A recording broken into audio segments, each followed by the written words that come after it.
MURIC rejects Babangida's claim, blaming Abacha for June 12 annulment, slams the Dictator's book launch as provocative.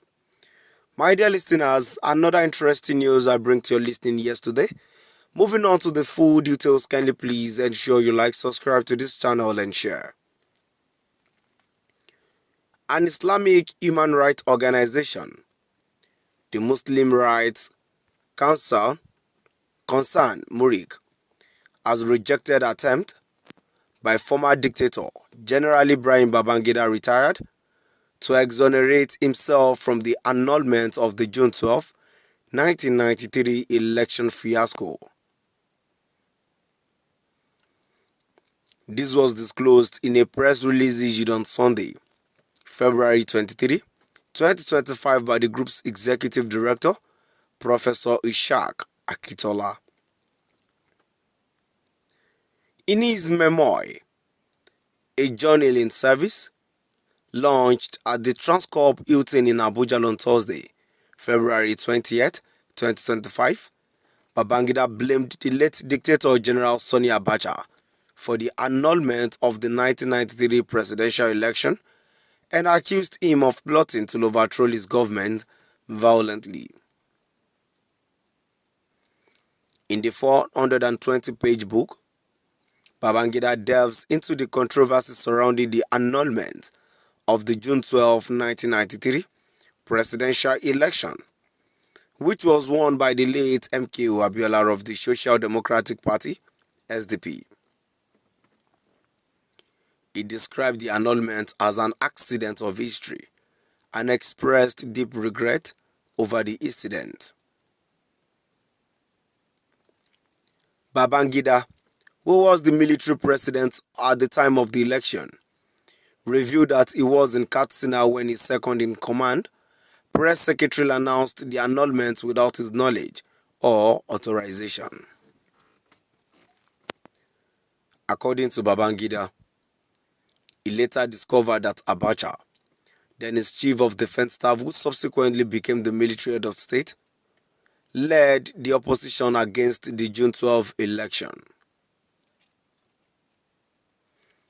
The former leader explained that after consulting with various groups, he reached out to Abiola and offered him an interim leadership role. However, following the nationwide protests that erupted over the annulment, Babangida stepped down as president in August 1993, paving the way for an interim government headed by Ernest Shonekan. Abacha later overthrew Shonekan's administration in November 1993. Subsequently, Abacha detained Abiola after he declared himself the rightful president.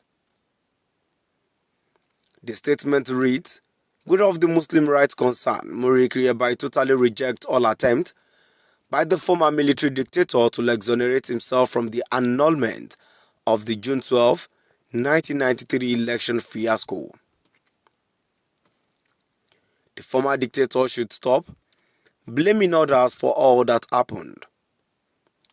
We assert emphatically, unequivocally and categorically that the buck stops at IBB's table. We reject his alibi. We hold IBB responsible for the failure of Nigeria to cultivate a sustainable, visionary and dignified political culture, having annulled the fairest, freest and most peaceful election in the history of Nigeria." Thursday, 28th February 2025, the day IBB presented his memoir, was a sad day for genuinely patriotic Nigerians. It was the day leaders decided to disappoint the masses by hero-worshipping a former dictator, a tyrant and numero uno enemy of democracy. Nigeria was at the edge of the cliff when the duel of Buhari and the Diadmo came to rescue the nation from general indiscipline, corruption, and avaricious greed. We were getting it right when IBB came from nowhere to topple that corrective administration. That was the beginning of our descent back to the abyss of pitch darkness. IBB incarcerated Buhari and refused to allow him to attend his mother's funeral. The lives of many innocent Nigerians were wasted during the IBB Abacha totalitarian military misadventure. Clement Akpanbo, Bagauda Kalto, Justice Ikpeme, Alfred Rewane, etc. were sent to the beyond. The streets of Lagos and Ibadan were filled with dead bodies. Yet the height of heartlessness and callousness was the assassination of the winner of that monumental election, Chief Moshood Kashimawo Abiola MKO, and the killing of his wife, Alhaja Kudirat Abiola. MURIC condemned the public show of spite, chagrin and insensitivity at the Transcorp Hilton venue of IBB's book presentation. He described it as not only audacious, but also outrageous, nauseating and provocative. It said, salt was added to injury. IBB is not sober.